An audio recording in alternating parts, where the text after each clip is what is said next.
Right guys, good morning. Good morning. Official pre-fish day for the 2019 Bass Australian Open. And it's windy. Just like in practice. It is super windy. Yeah, chance of a cyclone coming through in like 10 minutes.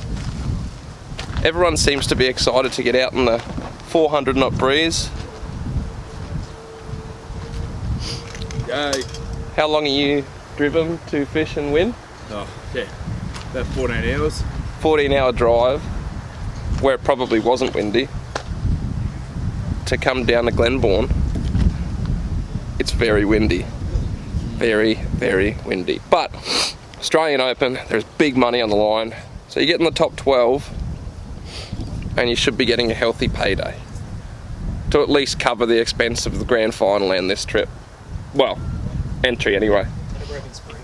And a broken spring, yes. So I broke the leafies. Well, I didn't. They broke. I didn't choose to break it. But my leaf springs decided to break, literally coming into Glenbawn. So instead of the old man coming out and pre-fishing, he's pretty hungover anyway. He's going to have to see if he can fix that up in some way, shape or form, to then limp home after this 9 hours with a couple springs and a block of wood. Anyway, I have to go because the sun's coming up and I want to get out there. I want to sort out this game plan. I didn't win grand final, so I'll have to win this one instead. I'm going to put a plan together. I'll talk to you later.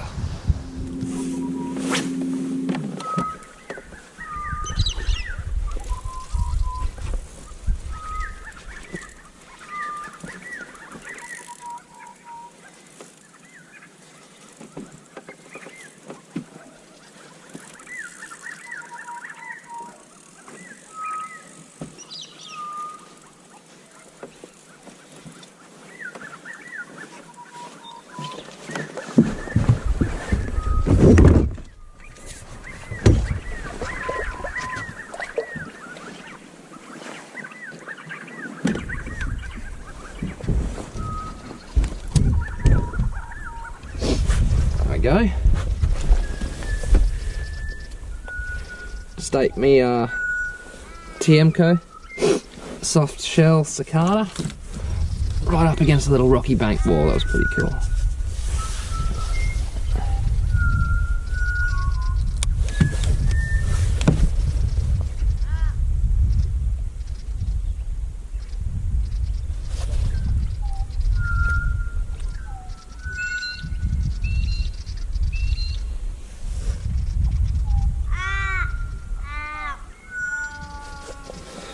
.4 kilos.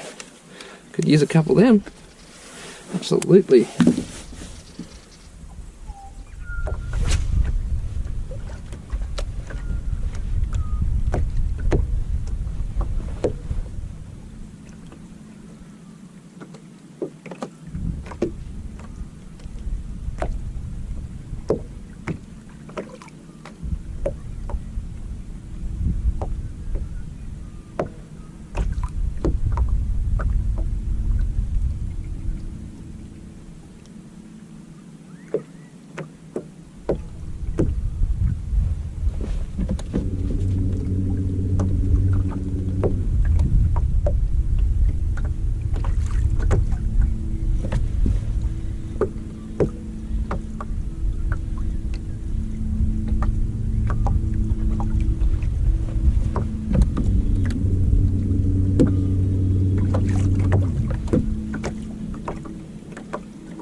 definitely no tournament winning fish here.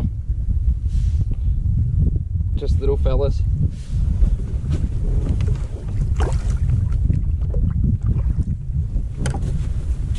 So, mighty Lake Glenbawn.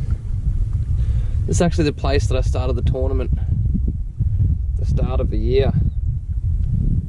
And didn't really have big fish then. It was the first place I stopped. I just thought I'd come and check it out. Just along these deeper banks, sitting in about, it's 35 feet here, but it's about 60 foot back up there where you start on the point. I've only got a 1/6 head on because I was planning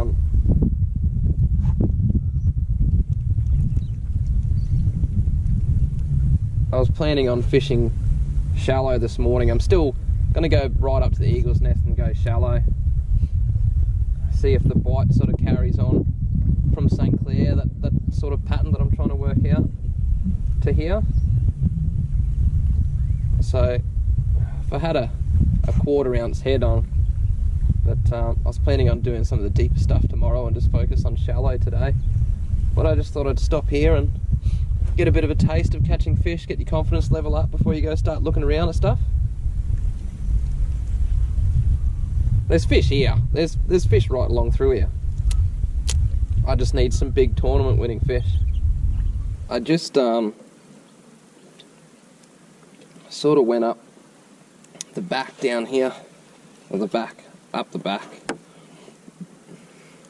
I thought I would venture up shallow and see if I can make it to the Eagle's Nest, but I might be able to, guys, but it is shallow and I've got to go right round, and I mean, that's all valuable fishing time in the open that I don't really want to be spending just putting along through the trees. Like I don't know how long it'd take, but I reckon it'd almost take 45 minutes or something.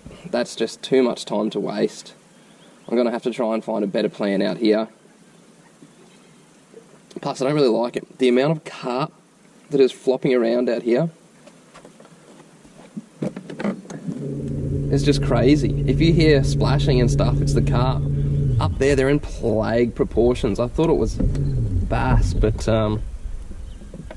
no. Been watching the sounder and watching those things flop about. Definitely carp. Just huge schools of them. They're on the surface. It's bad. Really, really bad. Plus the water is real dirty. Just dirt. All that red Glenbawn dirt coming into the river as it feeds in. Whether it's flowing or not, I don't know. I mean, I doubt it. If it is, it might be a trickle, but the water is low and it's dirty up the back here. I've just caught a couple on the blade coming back through here in the shallows, but it's all mud and stuff there. Just caught one off the rock wall behind me, so I'm just going to keep on seeing if I can work something out with this blade. No monster fish yet, but we'll see. Let's see if I can put another plan together with the trusty blade. I'm seeing plenty of fish come through, like up there, which is why I stopped and casted and wasted too much time, but I'm about 99% sure they're all just carp. If they were bass, I would have gotten one. The amount that was in there, I would have gotten a bump at least. Like, it's stupid. But I think they're carp, because I'm still seeing them come through, and I'm seeing them come through. I've seen those schools of carp sitting on top of the water. Deceiving, though.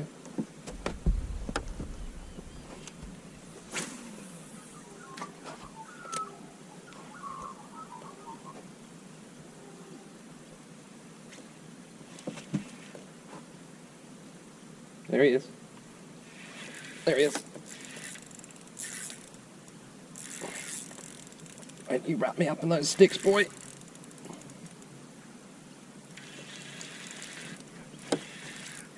There we go. Not a big fish, but it's another fish.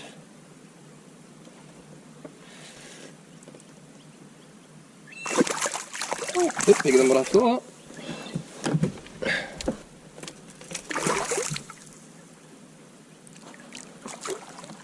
Not very fat though. Long and skinny.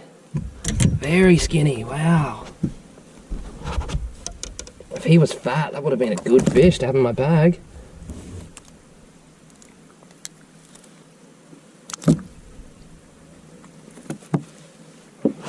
Look how long he is. It's just skinny. That's what's happening to these fish. Just food is getting scarce in here, and look, it's almost like a herring. It's that skinny. Good fish though, but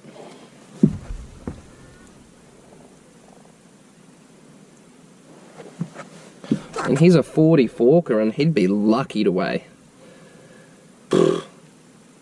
Lucky to weigh 750, 700.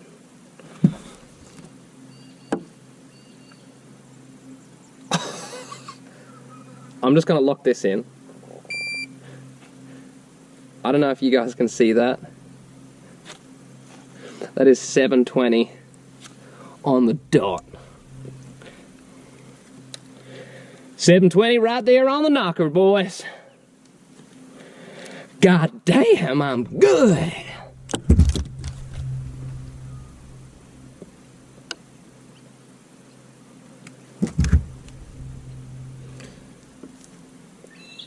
Need it fatter.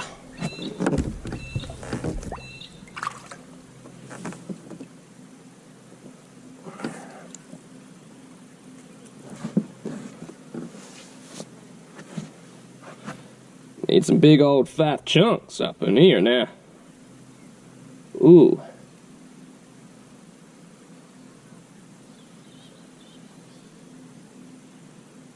Oh, he has got me chafing. Chafe City now.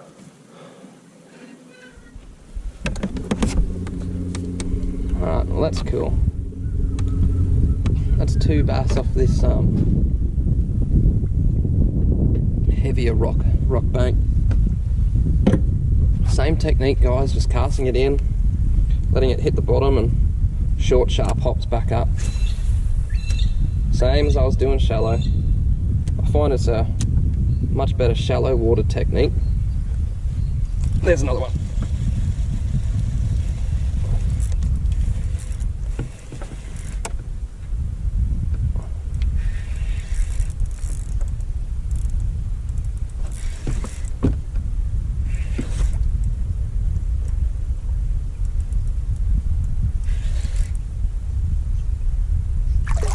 It's a better fish too.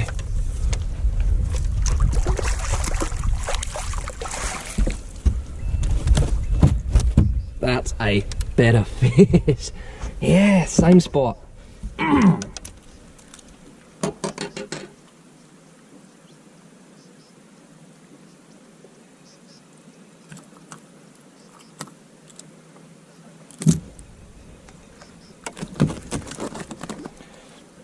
Yes.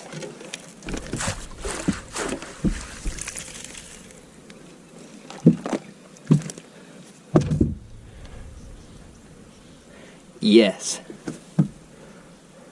Still not fat, but a better fish. Same spot. Second cast. 2 fish, 2 casts. I'm not going to nail this spot. That's 3 fish I've pulled off it. There may be more, but I don't really want to smash it. I'll give it a break. I'll move down to this sort of gravelly bank away from the heavier rock. See if they're still sitting up on that.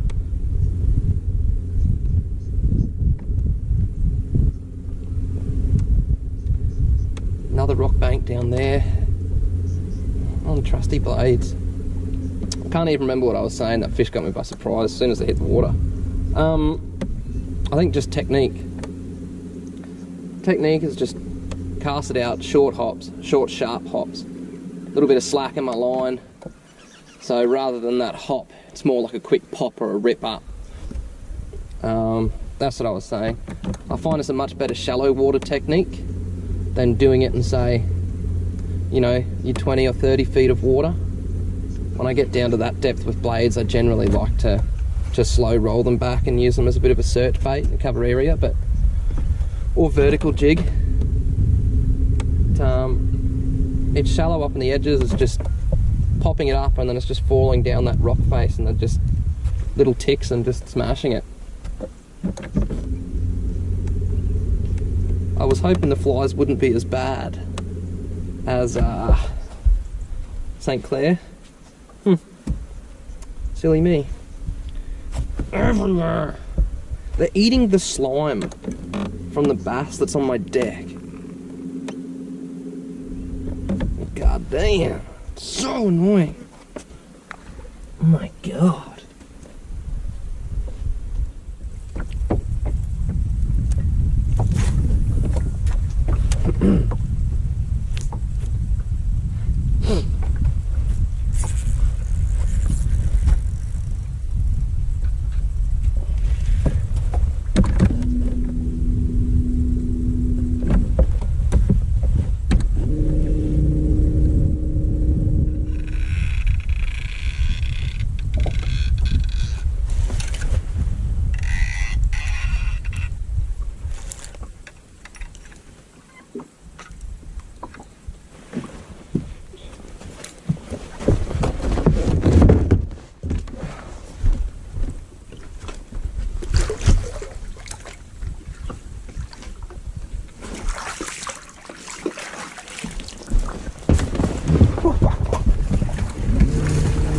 Got him.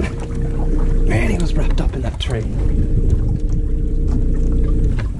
Oh, that was so lucky. Yeah. Jerk bait bass. Not a big one, but that was cool. Not even chafed. Yeah. Not fat. Whack him on the scales. He'd be lucky to go 700 there.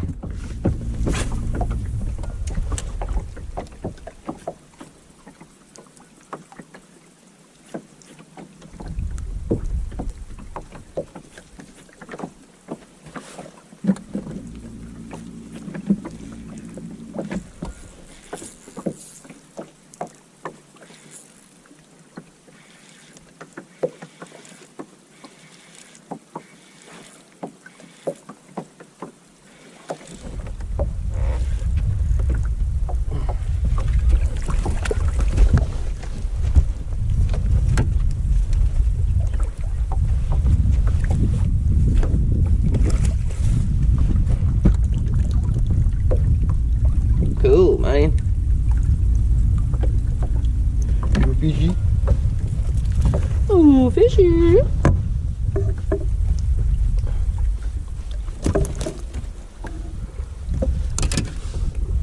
Dial word double clutch. Only got him on the tummy. At least side swipe that.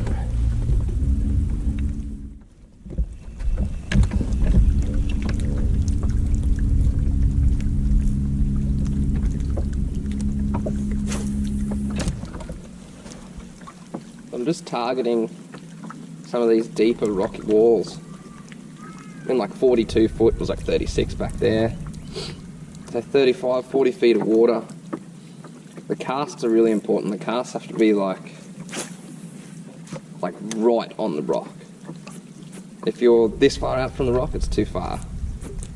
You pretty much have to be touching where that water licks the rock. That's where those fish have come from, the two that I just caught. Sitting in real tight.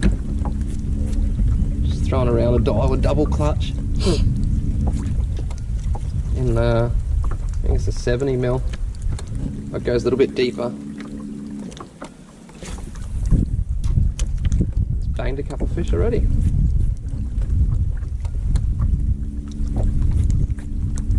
Be interesting to see if I can still get fish on some of these broken rock banks as opposed to that big thick slab rock. Might not be as deep. When I say as deep, I mean vertical straight down rather than this bank that slopes in. so tight.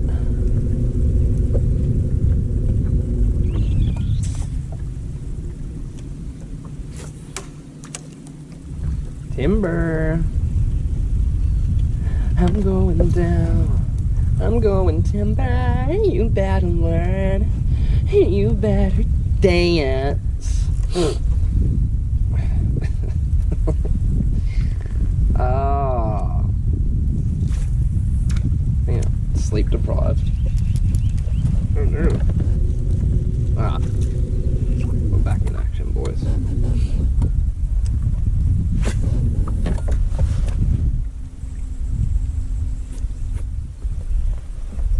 Kind of have a feeling it's probably I should be targeting that deeper rock. I'll persist in here just to see if I'm right, but considering those two came very quickly on those vertical rock slabs, now I've had nothing in this shallower broken rocky bank.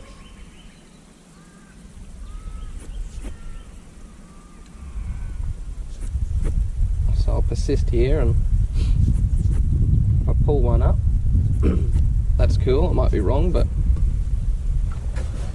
even if I do pull one up, it's all about time. You know, if you can catch 2 or 3 pretty quickly on a certain sort of environment, and then that environment changes and you don't catch anything, or it takes you ages to catch one, then you gotta listen to what that's telling you and try and target those same areas that look like that. That's sort of just one of the keys of breaking dams down. Rivers too. I mean, I can't speak for rivers. I don't fish rivers for bass much. I don't really know what I'm doing. But it's like, I suppose you could take that anywhere with you, you know?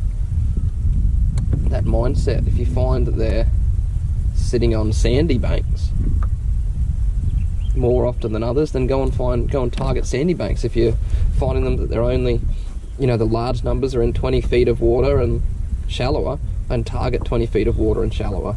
Don't go in 40 feet. However, the trick with that is not pigeonholing yourself. You know, when the dams change, and they can change on a dime. I don't fish Glenbawn a hell of a lot, because it's a fair drive. But I've been told that Glenbawn can change pretty quickly like that. I know Somerset can change like that. You might pull up 10 fish on one lure in, you know, 15 minutes. And then it might go dead. And they won't touch it for hours. And you throw something else and they'll smash it. So it's all just about adapting. Knowing the appropriate amount of time to sort of give something before you throw something else on. Doesn't mean you don't have to stop throwing that bait, but it just means put it down and experiment with something else, because you might find that something else starts catching them. And then when that stops catching them, see if you can go back to the other one. It's all about learning and adapting to the changing conditions all the time. Like right now, I'm still fishing in sort of the same depth. Maybe it's a little bit deeper, but if you look at the environment as well, those rock cliffs came straight down. These banks are slowly sloping, so what's under the water is probably going to look pretty much exactly the same, or very similar at least. So, you know, like if you've got real steady sloping banks into the water, it's going to come into the water exactly the same. There is some exceptions, but generally, you know, if fishing these deeper edges. They're deep, but it's not that straight down where the bass can get right up close to that rock.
Jig Pro, Arky jig. Yeah.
A few moments later.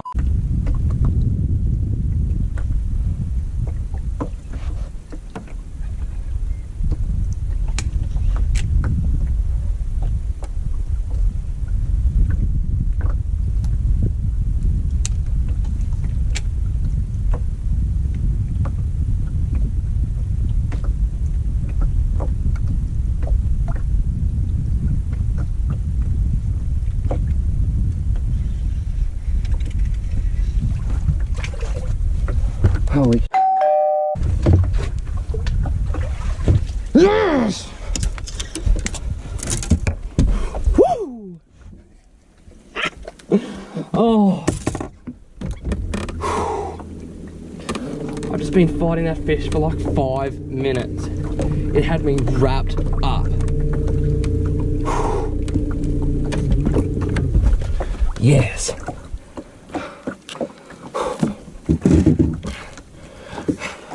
Get you some of that.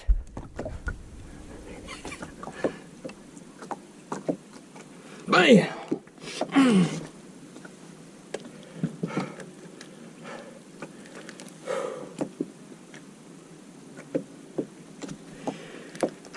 Definitely worth sticking that out.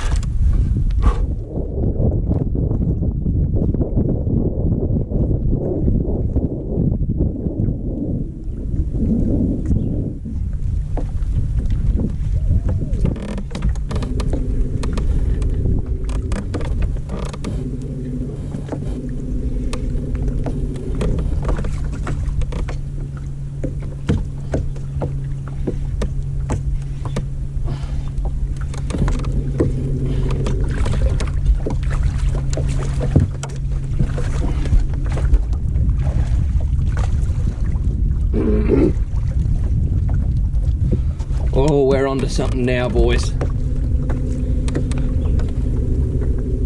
We're on to something now. These fish are stacked up on these trees. Yes. Yes. And they're good. They're good fish. Oh. Yeah.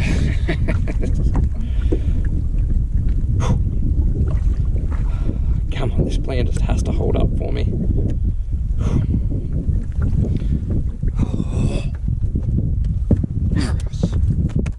So what I'm working out is that up to about 20 foot and less, I'm looking for bigger trees, like proper trees, like that one just there. We're throwing it right at the base of that tree. It has to be on that tree and just let it sink down. Hold on. If it hits the bottom, give it a couple little shakes. Still, if nothing, it's a slow draw. Make it bump over any branches that it's getting hung up on. Once you feel it bump up over a branch, I just let it drop again, and it's been getting smacked. So 20 foot and less these trees are in. Now it's just a matter of going to different bays, trying to find out this pattern, because these are all good fish, guys. If I can get a bag of these fish with 1 or 2 over a kilo, I might have a good shot. Might have a good shot at this thing. Right guys, what's up? End of pre-fish day. It is so hot. That's why my hair is up. It's too hot to actually do anything. Lucky there's a bit of a breeze. It's actually going to be more than a bit of a breeze. It was more than a bit of a breeze today, but tomorrow's going to be pretty bad. I think it's supposed to glass out on Sunday. So it should be interesting. Caught some good fish. I'm pretty confident, but you know, I think a lot of people are confident too. The weights are going to be funny. There's going to be people catching underweight bags, and I think there's definitely going to be some pretty good bags being weighed in. I think it might take a weight close to St. Clair, you know, around that 10 kilo mark to take it out. What's going on with the fish that are getting around at the moment. But that's about it. Literally just throwing jigs into trees, light plastics into trees, Ned locks, TT Ned locks with some, I'm using the new TRD bugs, 2.75 inch, and they are copping an absolute hammering. They're really, really cool. I was keen to bring them down here from south when they released them at AFTA, and they've been doing the deal. I'm being pestered by everyone. Hi guys. But look, we got to go to briefing, sign on, briefing, go through the rules, do all that sort of stuff. There are some big ants around here too, guys. I'm kind of scared to stay still for too long. But yeah, that's the end of the day. Looking forward to tomorrow. There's big money. I didn't win St. Clair, so I got to win this one. That's the plan. I think Langers, the last thing I got from Langers was, you better win both, before I dropped out of reception. So sorry Langers, I didn't win grand final, but that's another top 10, another top 10 for the grand final. So that was 5 top 10s in a row. I need to win. I want to win. That's the deal. That's the plan. We're here to win, boys. Big money. Right now, we're going to go. I will see you guys bright and early for day 1 of the 2019 Bass Pro Australian Open. Hell yeah.